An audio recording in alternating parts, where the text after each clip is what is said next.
This has been a long and brutal summer in Ukraine as Kyiv's counteroffensive continues to retake its lands in the east and south, now occupied by Russia. A leading British military think tank today reports that the Ukrainian operation is going more slowly than expected and blames the slow provision of advanced weaponry by Western partners. Meantime, the fighting and dying continue at a horrendous pace. In the eastern Ukrainian city of Pokrovsk, a desperate search for survivors a day after a deadly Russian attack. Residents still reeling from the strikes that killed at least 7 people and wounded dozens, even the most innocent. Ukraine says Russia launched 2 missiles 40 minutes apart to target rescue workers after the initial strike, a tactic called a double tap. The attack came late in the evening, destroying vehicles and apartment buildings. 58-year-old Katerina was at home at the time of the blast. The blood from injuries on her face still fresh. The flame filled up my eyes. I fell down on the floor, on the ground. My eyes hurt a lot. Otherwise, I am okay, just the shrapnel in my neck. Meanwhile, Ukrainian soldiers continue the fight against Russia in their now 2-month counteroffensive. They have Western training, U.S. and European-made weapons, and seemingly infinite resolve, despite soaring temperatures. We don't pay attention to heat. Work must be done. We don't spare ourselves. At the end of July, Ukraine liberated Staromayorsk in a campaign that aims to cut Russia's land bridge from the east to the south and occupied Crimea.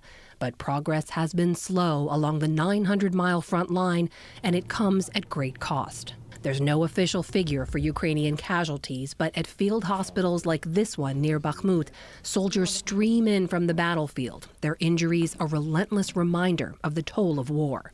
Ukrainians are facing deeply dug-in Russian forces who've constructed and fortified hard-to-overcome obstacles, including these so-called dragon teeth barricades and hundreds of miles of concentrated landmines where now even Russian corpses can kill.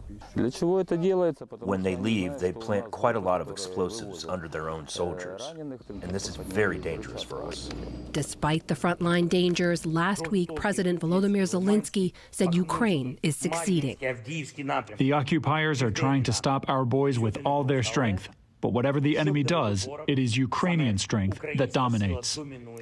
For more on the state of the war, we get 2 views. Michael Vickers was a senior Defense Department official under Presidents George W. Bush and Obama and served as the CIA's chief strategist during the Reagan administration. He's the author of the book By All Means Available, Memoirs of a Life in Intelligence, Special Operations and Strategy.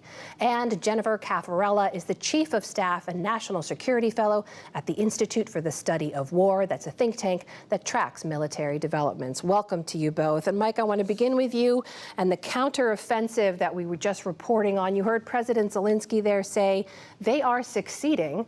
What's your assessment? Is he right? Yeah, I think they hold the strategic initiative, but the counteroffensive is going, slower and is proving more difficult than I think many hoped. And while it's important to note Ukraine hasn't committed its primary force yet, they haven't been able to make much progress against a dug-in enemy, a numerically superior enemy that's had a lot of time to prepare defenses. Jennifer, what's your take on that? Why have they the Ukrainian forces run into the problems they have? Look, the operation that Ukraine has launched is an incredibly difficult one, and they faced an enemy that had many months to prepare and layer in defensive positions and fortifications. And what we're watching is the Ukrainians do what all hard-fought military gains require, which is to learn and adapt on the battlefield. They are learning and adapting, and they are experiencing some success, although they have not yet achieved that breakthrough that we all hope that they will ultimately achieve. They are stretching Russian forces, and as was already mentioned, the Ukrainians have a reserve that they can still commit to the fight, whereas the Russians do not. So there are many reasons to think that while this is a grind, the Ukrainians can still advance. Well, Mike, the expectations, especially from the Americans going into this counteroffensive, were quite high, right? There was a lot of optimism, the idea that with the provision of those advanced military systems, with the cluster bombs, the Ukrainians could break through those Russian lines. Were those expectations unrealistic?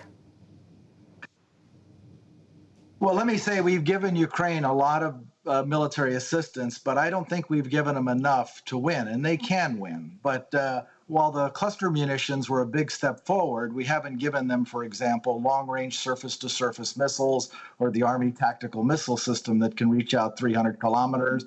The fighter aircraft is still on the way, as are some armored vehicles.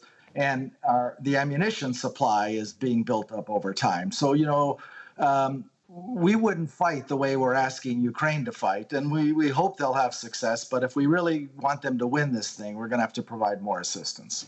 Jennifer, do you agree with that? I absolutely would agree. And I would only add that we would never fight this way, in part because the casualties are so high and the cost is so high. But by God, the Ukrainians are committed to this fight, and they are still advancing. So this is a question of enabling them to advance faster, to reduce their costs, and ideally to overpower the Russians before the Russians are able to patch some of the vulnerabilities that have plagued them thus far. Jennifer, what about those casualties so far, though? We talk a lot about the losses on the Russian side. What about casualties on the Ukrainian side and the morale there?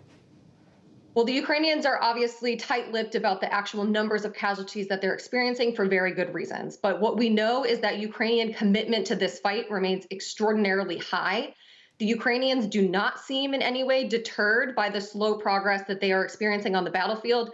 I think in many respects going into this offensive, they may have had more realistic expectations about the nature of the fighting and the cost that they would take than perhaps some in Washington, looking at the situation, hoping for a major breakthrough.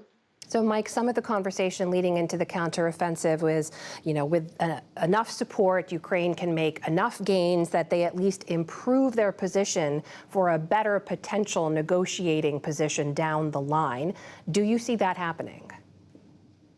Well, it may take into next year. There's a chance, the Russian army could collapse this year. But if we want to increase the odds of that outcome, and I sure hope we do, we'll have to make the political case for it and provide the assistance that I mentioned earlier. Jennifer, what do you make of that? I would say that it's important that we not impose upon Ukraine a desire for what they might regard as a premature negotiation.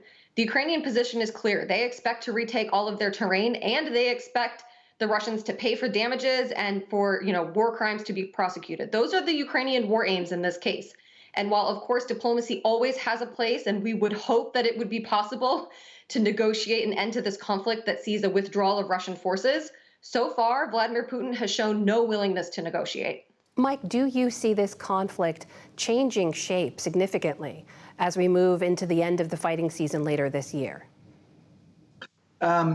Well, eventually weather will slow down offensive operations. But, the conflict has morphed in a variety of ways since the beginning, and the Ukrainians have performed in a spectacular fashion throughout. But the decisive phase is yet to come. And, as I mentioned, the Ukrainians will need more assistance to give them the best odds of doing that. We're asking them to fight essentially World War I style right now when military affairs has moved way beyond that.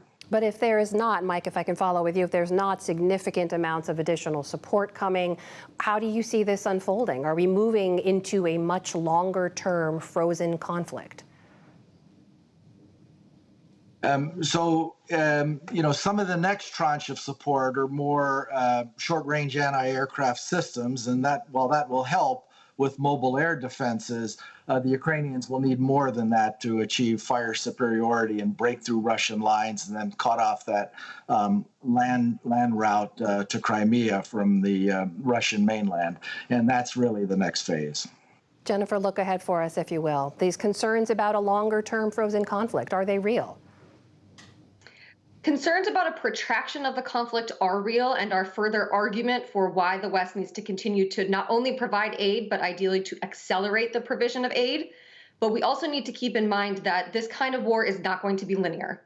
So I am sure there will be further surprises. Those surprises can include a loss of Russian morale or a breakdown in Russian defenses at one place on the front line, which could fundamentally change this conflict. It's very difficult to predict when or where that could happen, but it is very much still on the table. And so there very well could be surprises to come in coming months. We'd love to have you both back to talk about those. Jennifer Caffarella and Michael Vickers, thank you both for joining us tonight. Appreciate it. My pleasure. Thank you.